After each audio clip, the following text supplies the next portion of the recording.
So the Winter Wildcard promo team is leaked, and last year some players tripled in price out of packs. So let's go and talk about the best investments from this team. So just before the video does start, a quick little ad on a trading service I offer over on Twitch for the cheapest trading guides out there for just £4, €4, all free.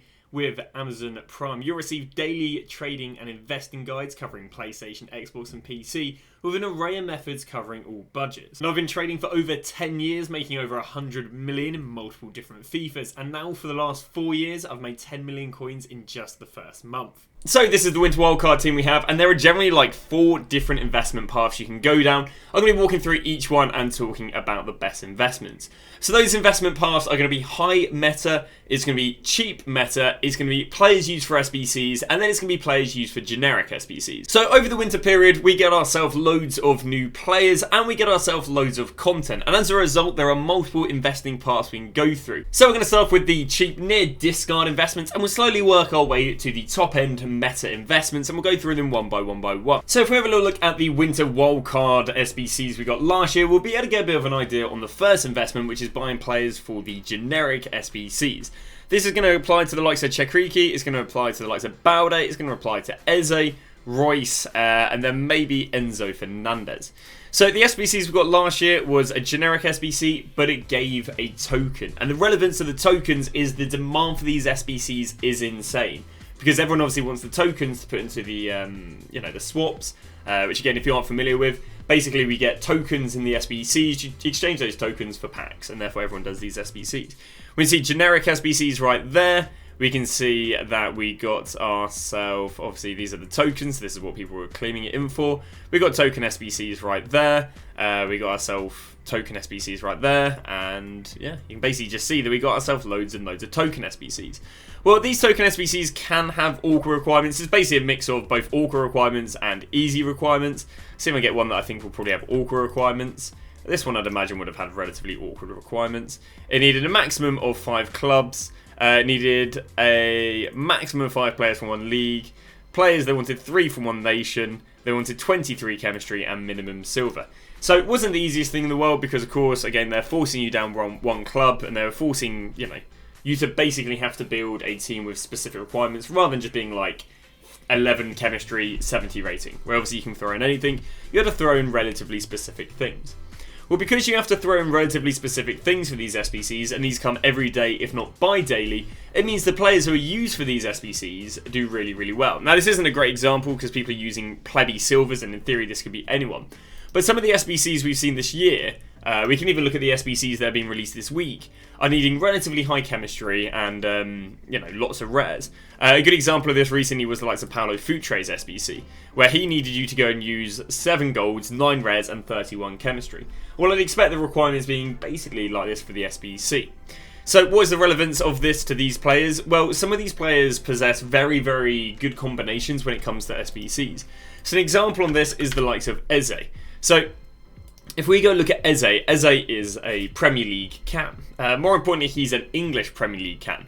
Now, the relevance of English Premier League cams is if EA go for SBCs where they're using lots of players from one nation, or basically players from the home nation, then Eze can do quite well. Well, Eze also has ult utility in the wide positions, which is also good.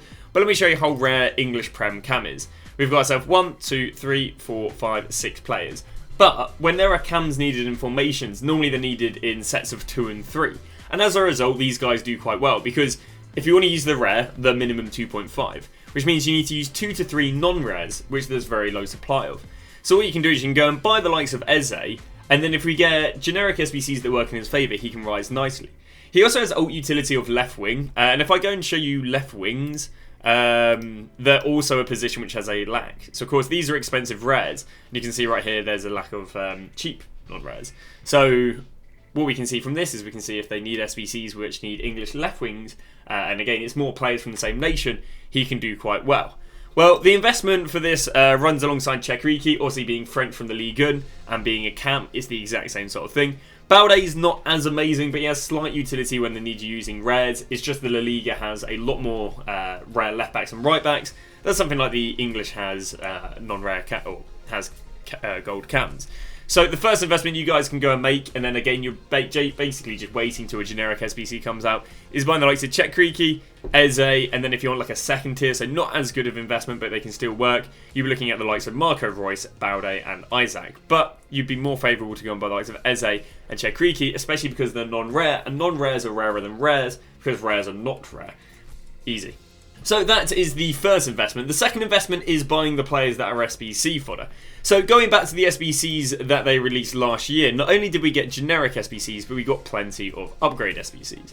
So right here we can see that we got ourselves a 85 plus SBC, we can see we got a campaign player pick, we can see that we were getting player SBCs. Now the player SBCs weren't amazing because they didn't really give them amazing stats. We can see there's stuff like Ozil, stuff like the Power would have been quite well demanded at 90k. We've got a base icon player pick, we have icon SBCs. So you can see that there's just an abundance of content when it comes to upgrade SBCs, player SBCs and icon SBCs. Well, as a result, if we go look at last year, we can see that fodder went up in price. As a result, we can see that fodder went up during December. We've got the first rise right here, which is where they went from 2.6k to the likes of 4k, and then the likes of 3.3k up here to the likes of 4.5k. So we can see that there were two rises in December due to all the upgrade SBCs. So if we go look at this team, who fits into the SBC fodder category? Well, the players that fit into the SBC fodder category, again, the cheaper ones, which are always the more favourable ones, is the likes of Royce, is the likes of Grimaldo, is the likes of Enzo Fernandez, Berardi, and Rafinha. Now you've got some more expensive fodder, the likes of Dybala and Ronaldo, but because these are 86 rated, they use a lot less than the 83s and the 84s, as we've known this year. 83s and 84s have outperformed 86s and 87s when it comes to rising for SBCs every week. So your second investment is the likes of fodder, because fodder rises for all the upgrade SBCs we get through December. Now the third investment you can go for is the likes of low meta. Now here's a really nice example of how low meta did last year when they went out of packs. So last year we got ourselves a winter wildcard Mendy, and this Mendy went out of packs on the 23rd of December. Well, the nice thing is that obviously on the 25th of December is Christmas, huzzah. But the nice thing about that is you've got lots of new players. And what are new players using? Well, they're using some of the cards that we were using at the beginning of the game. They're using gold Mendys. They're using gold, I don't know, well, like mid-tier cards. Like gold Salibas. They're using gold Kyle Walkers. They're using Dembele's. They're using... So you remember those sort of early-tier players?